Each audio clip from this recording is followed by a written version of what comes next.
of the Prophet. So to say that covering the head is not a part of Muslim identity is totally wrong. The beard is a part of the Muslim identity. Wearing the cap, or at least covering the head, whether with a scarf or with a gatra like that. But sir, what about what Shahrukh said? And I know a lot of my friends say this, that and all of us, no matter what faith we come in, we interpret our faith differently. We take away some things, we don't do some things. Does that make us any less of Hindus, Muslims, Christians? No, as I said, that Muslim is a person who submits will to God. So you cannot say a liberal Muslim or a moderate Muslim. You can say a practicing Muslim or partly practicing or non-practicing. That's more correct. You know, and to understand Islam, don't look at the Muslim, don't look at me. Go to the scriptures. That is the reason I give talks on Islam and comparative religion. But so as far as the stereotype is concerned, I find that too narrow a definition of Islam. I personally reject all rituals, but Islam is part of my culture and my ethos. I'm as proud a Muslim as anybody else on this podium. But I don't have to wear it on my sleeve, and I think that's too narrow a definition of Islam. I'd like to make a point. Yeah. They talked about people being stereotyped because of the beard and the cap and the hijab. Then we should say that all Sikhs are stereotyped. Anyone who wears a turban and wears a beard. It's not the same. But what has happened, I'll tell you, in fact, India has become, in a strange sense, more liberal, because when Yusuf Khan entered the film industry and adopted the name of Dilip Kumar, that was a time when the whole of India was pretty prejudiced against Muslims, let me tell you. And Meena Kumari, who was she? She was also a Muslim. Why were all the names? Shahrukh is an amazing example of a Muslim who is now the Badshah of Bollywood with a Muslim name. He didn't have to change his name. So something has happened. Would you have ever changed your name? To Akshay Kumar, yes. I would never change my name. Now the reverse is happening, Barkha. I know of boys who come from small towns, want to become actors. They change their name to Khan because they think that's the badge of honor. That's the way to go. Barometer of success. No, it's Khan or Kapoor.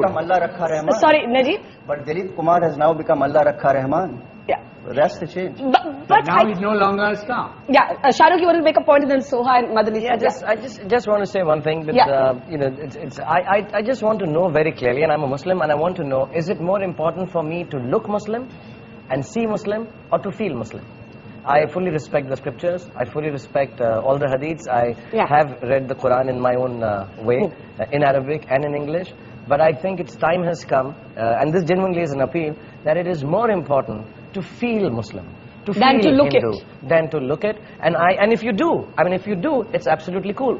And if you don't, it's absolutely cool. Dr. Naik, quick response to that, and I got 2 guests waiting to speak. The best is to practice Muslim, is number one. Yes. Appearing is important, but lower down. I'm not saying appearing is the most important. For a person to practice Islam is more important. Beard comes lower down. Beard is not in the 70 major sins that it's not there. But you know, what about what Kabir is saying? And there was a story of a young boy whom I interviewed, who studies in a convent school in Madhya Pradesh. And he's a poor boy. And the school rules wouldn't allow him to wear a beard. He went all the way to the Supreme Court to say, I must be allowed to keep my beard. Otherwise, I'd prefer not to study.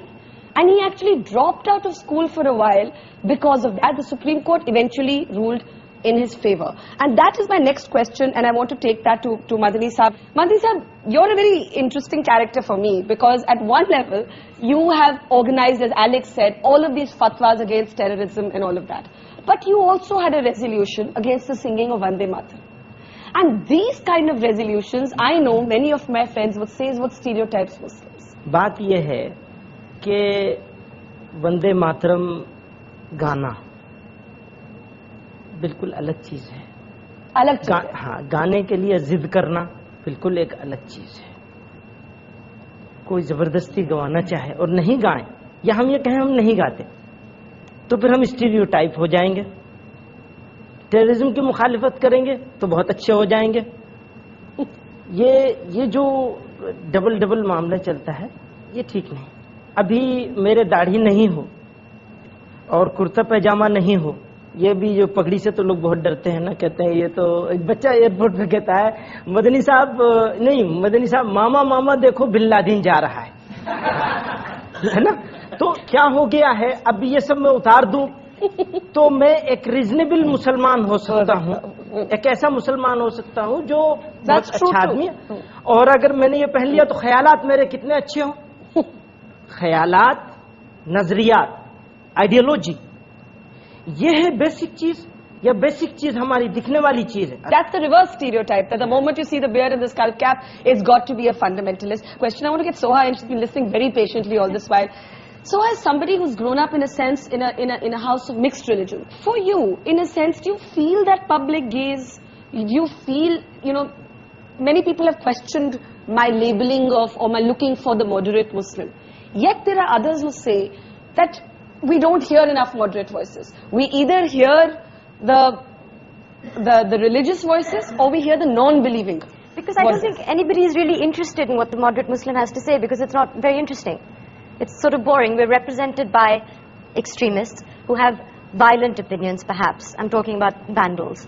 And I think maybe also more recently, I was asking my mother when I was asked to come on this show.